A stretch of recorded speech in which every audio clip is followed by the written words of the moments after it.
नमस्कार दोस्तों। आज आपके सामने कर्मा इनकारनेशन टॉर्कम सदायरन की पुस्तक के पिछले अध्याय की अगली कड़ी लेकर उपस्थित हूँ। आइए दोस्तों, इसे बड़े ध्यान से सुनते हैं। 8वां अध्याय, अन्य संसार और कर्म। कल्पना कीजिए कि कैसे कई लाखों बार आपने प्रेम के विरुद्ध काम किया है। जब भी आप घृणा महसूस करते हैं तो आप प्रेम के विरुद्ध होते हैं। जब भी आप अलगवादी या स्वार्थी होते हैं या आपके अंदर अलग अलग बुराइयां होती हैं जो प्रेम के विरुद्ध होती है जो प्रेम के विरुद्ध होती है, तो आप वापस आने के लिए बाध्य होते हैं, क्योंकि आपने ब्रह्मांड के नियम को बाधित किया है, जो प्रकाश, प्रेम और सौंदर्य का नियम है। यह ग्रह एक बहुत बड़ा विद्यालय है। भगवान ने इस विद्यालय का निर्माण इसलिए किया है ताकि हम परिपूर्ण बने। परिपूर्ण कैसे बने? यह हमारे कार्यों, भावनाओं और विचारों के परिणामों को देखकर होता है। अगर हम अपने कार्यों के परिणाम नहीं देखेंगे तो हम कभी विकसित नहीं हो पाएंगे। दूसरी दुनिया एक दर्पण की तरह है, और इस दर्पण में हम देख सकते हैं कि हम भौतिक तल पर कैसे रहते हैं थे।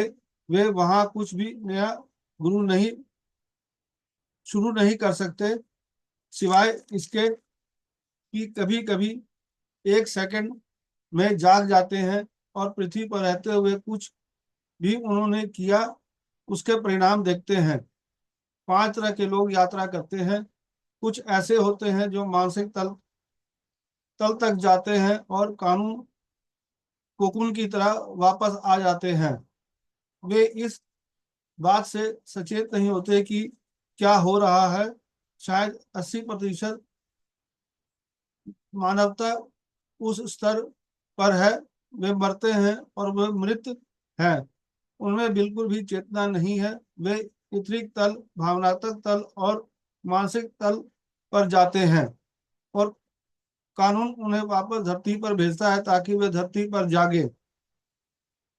यदि आप भौतिक तल पर 2% जागते हैं तो आप अन्य दुनिया में भी 2% जागेंगे।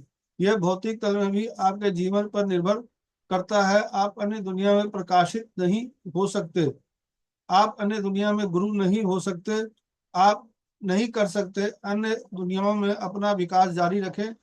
आपका विकास केवल भौतिक तल पर ही होता है।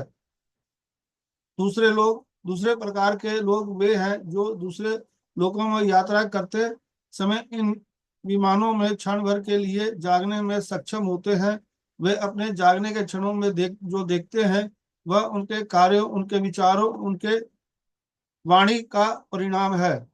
यही नरक है। उदाहरण के लिए, आपने कोई कार्य किया है और आप बहुत खुश हैं, लेकिन इथरिक प्लेन में आप देखते हैं कि आपने कितने कानूनों को तोड़ा और कितने लोगों को नुकसान पहुंचाया।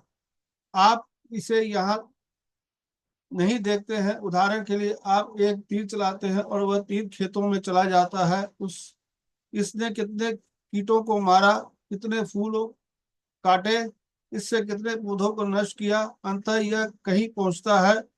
यह आपको जगाता है और यह खत्म हो गया है लगता। लेकिन आपके शब्द, आपके कार्य और आपके विचार लगातार अपना नुकसान करते हैं, यदि वे विनाशकारी या हानिकारक हैं। एक जागृत व्यक्ति और दूसरे लोगों में अपने कार्यों के प्रभावों को देखता है। सचेत जीवन जीना यह जानना है कि आप जो कर रहे हैं उसका परिणाम क्या होगा। यह बहुत महत्वपूर्ण है। लेकिन लोग शायद ही सचेत जीवन जी रहे हैं। वे बस स्वचालित रूप से जीते हैं, जैसे चीजें करते हैं, चीजें महसूस करते हैं, चीजें सोचते हैं, बिना यह जाने कि उनके कार्यों का परिणाम क्या होगा। उनके कार्यों का परिणाम कई प्राणियों, कई कानूनों, कई सिद्धांतों, कई मानकों को परेशान करेगा। लेकिन उन्हें लगता है कि वे बस थोड़ा झूठ बोल रहे थे या किसी को थोड़ा धोखा दे रहे थे। आप जो झूठ यहाँ बोलते हैं वह दूसरे लोगों में जाता है जैसे कि वह सच हो, और वहां काल्पनिक रूप से बढ़ता है। यह एक राक्षस बन जाता है। जब यह मानसिक तल पर पहुंचता है तो कानून इसे वापस मारता है और आप किसी तरह से दर्द और पीड़ा में उजागर होते हैं। दोस्तों यह अध्याय यहीं तक, फिर कल आपके साथ इस अध्याय की अगली कड़ी लेकर उपस्थित होऊंगा। धन्यवाद, थैंक यू।